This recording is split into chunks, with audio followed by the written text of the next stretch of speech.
Hello guys, I hope you are all well and welcome back to Mental Health Mondays. Today I'm going to be doing a video that I've wanted to do for such a long time, and that is how to get therapy for free in the UK. So I'm going to be doing it on the UK because that's where I live. Unfortunately I can't do it for every single country, so I'm really sorry if you're watching this and you're in another country. I will put more information for other countries in the description below, but this is the system that I know.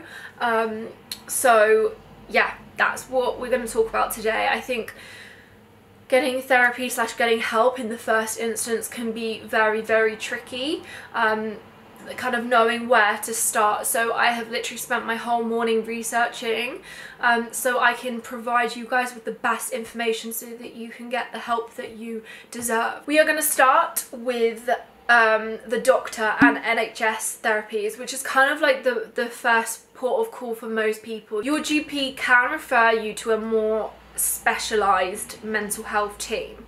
GPs obviously in themselves, they're given limited mental health training, and I don't want to speak negatively about them, but let's just say I've had some experiences with some pretty incompetent GPs in the mental health field. But anyway, don't let that put you off, because let's see your GP as a kind of stepping stone to getting the help that you actually need. When you first go to your GP, they will give you, the kind of initial assessment. They'll give you the standard form that they get you to fill out, rating your feelings on a scale of 1 to 10, and then they'll kind of get an idea of how severe your mental health is from that. So it's always important to be as honest as you can with them in that initial instance. And maybe you've been to your GP before, maybe you haven't. I also wanted to make this video because I want to tell you guys exactly what to ask for if you have been to your GP before and you're not really getting anywhere, because I feel like this is so common. And I understand it, because the thing is, like, GPs will first of all try antidepressants because they can give them to you like that. Second of all, they will refer you, usually depending on the severity of your mental illness, to a alllll service, which is generally, like, in my region it's iTalk, which is like a phone counselling service, and I think you can do face-to-face sessions there. I didn't have the best experience with them, but let's not let that put you off. But the alllll services are improving access to psychological therapies, essentially because the waiting lists for the mental health services are so long. The NHS have got these things in place which are kind of like, well, some people, you might see them and then feel like you don't need to be in therapy anymore, but they're kind of like a stepping stone, like dipping your toe into the world of therapy and just giving people help in a shorter space of time, really. So you may have been referred to these or been told to contact them yourself and not really feel like you're getting anywhere. And if you really feel that you need to see proper mental health specialists, then you need to tell your GP, I want to be referred to my local mental health services. And it's worth even looking up where those services are. I've even told friends who their GP is not really doing anything for them, and I'm like, look, tell them that you want to be referred here, because that's where I was referred. But anyway, bear in mind that you might get asked to go to these services in the meantime. They may well just refer you to those services for the time being, or refer you to those services and put you on the waiting list for general mental health services. Now, you can be expected to wait months for your first appointment for mental health services, and this is an issue with the NHS / therapy which needs to be solved. So what I will say is just take what you can in the time being. The thing is, like, when I was 17 I was put on the CAMHS waiting list, and literally a few weeks later I ended up in a psychiatric unit. Your mental health can decline very quickly in such a short space of time, and this is why, like, the long waiting lists are so dangerous. And also, by the time you actually get to see them, like, things will have changed in your life, and this is why it's important to chase up the service. So once your GP has made that referral, make sure you're chasing your GP, and make sure you also get a phone number for that service so you can chase them, because trust me, like, they're obviously inundated from all of these referrals, etc., like having to run themselves.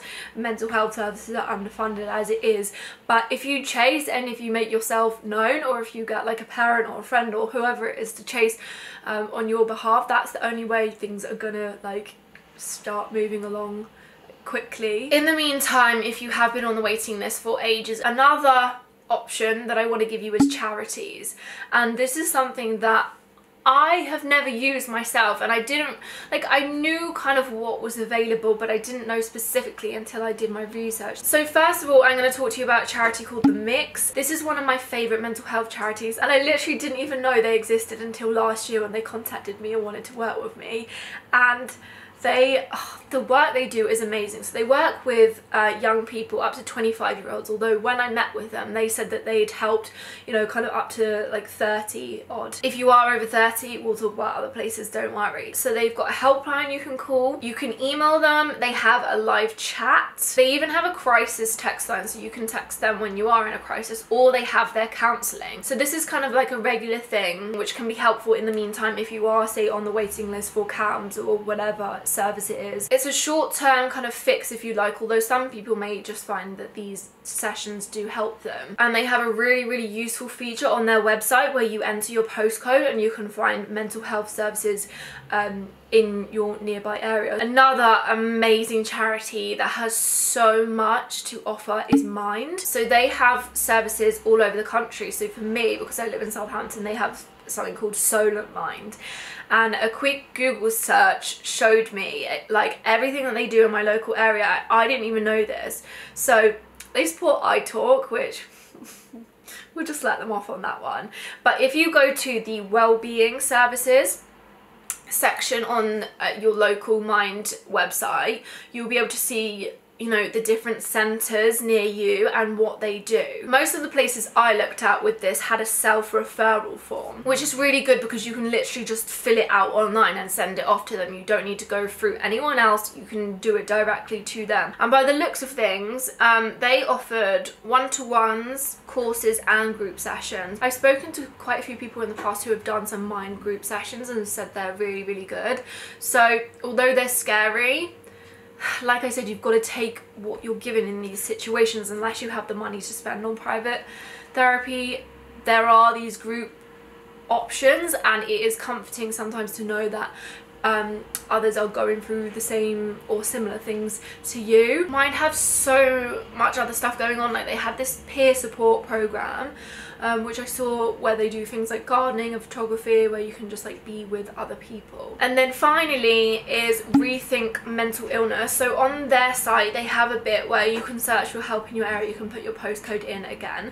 They didn't have that many groups that came up in my area, I think because they're not as big a charity as Mind, but some of them look really good. Like some of them, I looked at them and I thought, oh my god, I could go to that. So those were the most useful things I could find on the charity front. It is possible to get therapy through Charities. And then finally we're going to talk about Google, because one of the best ways to kind of find help in your area is to Google what you want. So free therapy in, for me it would be Southampton, or I'd put in my county, Hampshire, and just see what comes up. It can be quite overwhelming, but overall, like, top websites will come up and you can click on their website, see what they're about, see what services they offer, and see if they have a self-referral form. This can be really good if you're looking for a specific type of therapy. Say it's for either, you know, sexual or domestic abuse. You can type this into Google with where you're from and it can come up.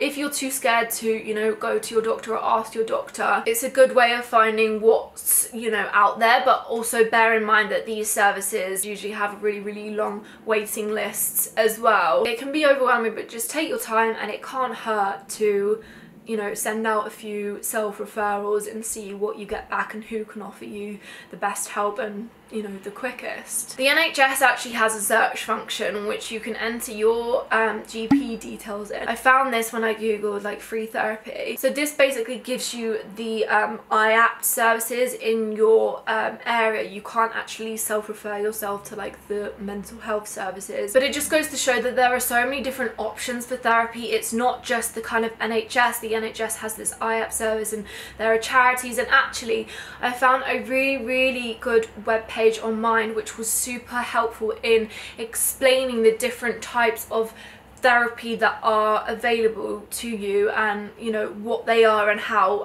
to find it. It was called How to Find a Therapist, and I will link it in the description below. I really hope that this has helped you. I want you guys to receive the best help you can, and unfortunately not everyone can afford private therapy. So yeah, do let me know in the comments if you found this helpful. Please let me know your experiences, if you have tried out any of these therapies. My DMs are always open, you can always message me. And I'm sending love to all of you. I will see you in next week's video, and until then, goodbye.